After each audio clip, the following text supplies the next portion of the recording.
we had a commission still up and running, and the guy who finally did it, the day that he commissioned it was the day that he retired. So it wasn't an easy job.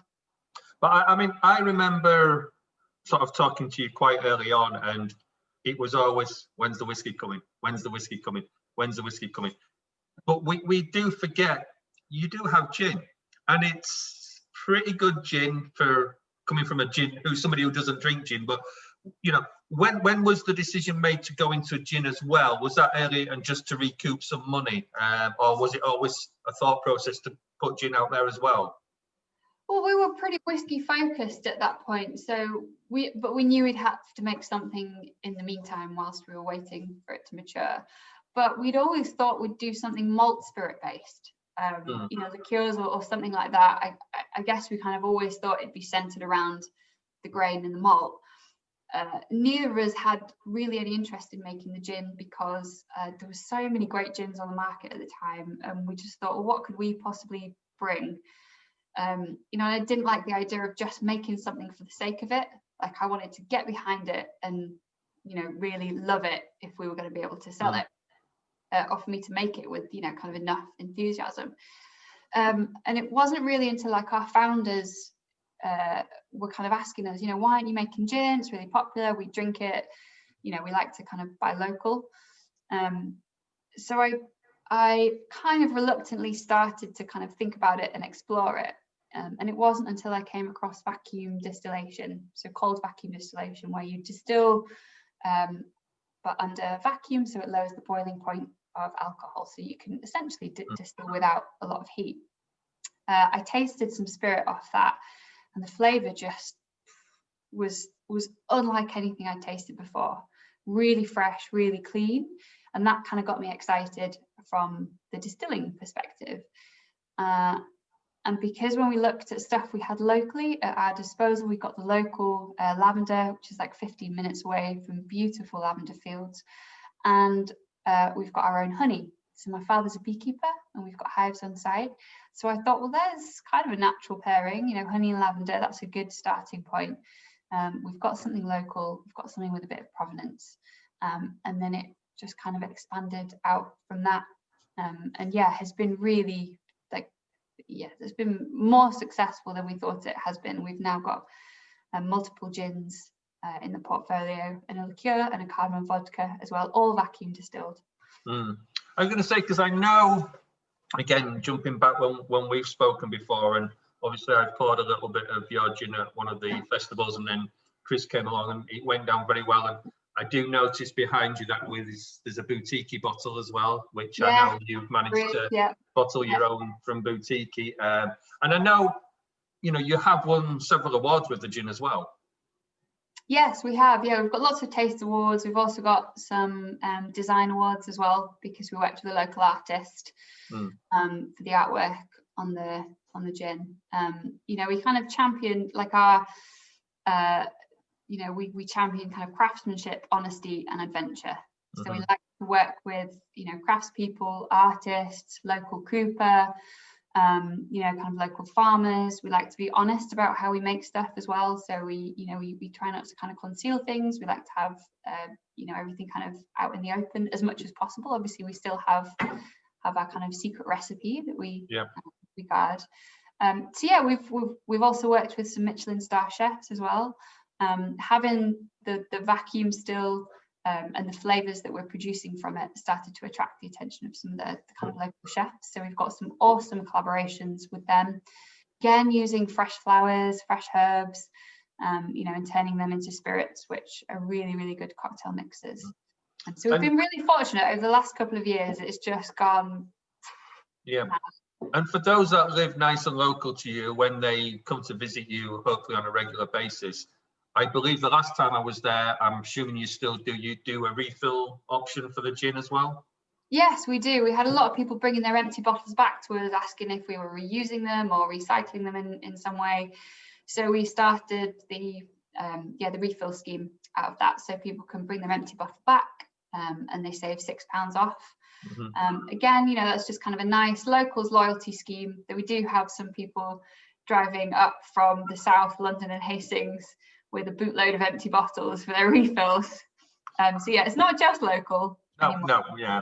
So obviously going back to the whiskey that side then, so you've obviously put the gin out, which has been very successful. It's obviously helped you carry on. You've put in whiskey in casks now. How's it coming? Really good. Yeah, really good. So we've been tasting the spirit along its kind of maturation, and we've just hit the point where, so at 9 months we were starting to get a lot of flavor in there, kind of seeing the cask influence, whatever's been in the cask before. We've got a range of casks that we're using, but still quite a lot of youth there that hadn't really changed much. But another 3 months, we're now starting to see kind of that loss of immaturity happening, which is really nice. And we sort of originally envisaged 5-year maturation approximately, based on kind of the climate here and the small cask, but actually I don't think it's going to need that long. I think we're going to start seeing some casks ready from 3. So the fact that you're using small casks, the 100 litres, are they? Yeah. And all coopered locally? Some coopered locally, but for the most part we have some casks coming direct from Kentucky. So we've partnered with a bourbon distillery there. So we've got some really nice heavy char mix of bourbon, corn, malt whiskey. We've got some smoky bourbon as well. That's where they actually kind of smoke the corn. So we're getting a really, really heavy oak influence from those casks, but some nice sweetness developing. And so have you looked at any alternative cask types, or is it just all oak at the moment? Yeah, so we've got about a 50-50 split between the American bourbon and then some French. The French are a mix of red wine. We've got some kind of, we've got cognac, Armagnac, and we've got a few others kind of thrown in the mix. I've got Virgin oak as well, from the Mazan forest. So we're kind of playing that, we're kind of breaking that one in at the moment, ready for long maturation. So in the future, we're kind of aiming for 2 separate styles. So we'll have the really oak forward American, and then we'll have the slightly softer, more elegant, more well balanced French. We've chosen those because they're kind of nice and floral. We've got a really good fruity, malty, sort of soft malt spirit. So I've kind of hoping to push the distillery character through more in the French, and with the bourbons we'll add some nice kind of caramel and a little bit of spice in there. We've got some good rye casks as well, they're maturing quite nicely. So I'm thinking 2 distinct styles with some cask releases as a spin-off from those. Yeah, I was going to say, because obviously being around York, we've got a lot of local breweries and things like that. Have you looked at maybe beer matured, or cider or anything like that? Yeah, we're thinking about it. We haven't got any in a beer cask yet, but yeah, you're right. We've got some awesome local breweries. So we've already kind of primed them about 2 years ago for potential casks at some point, and a bit of a collaboration there as well for them to then age the beer in an ex-whiskey cask as well. I mean, Christoph's just asked a question. Have you thought of vacuum distilling any whiskey yet? Is it a possibility, or have you tried it? It is very much a possibility. Yes, I can't talk too much about it, but yes, we've put some through the still, and it's tasting pretty good. Yeah. So yeah, I don't know. We're still experimenting, but trials are in progress. Yeah. So obviously you've mentioned you like to keep everything local. We're 100% green energy. There's obviously, you also planting a lot of trees and things like that locally. So do you want to quickly tell us a little bit about that as well? Yeah, so sustainability is like a really strong focus of us here.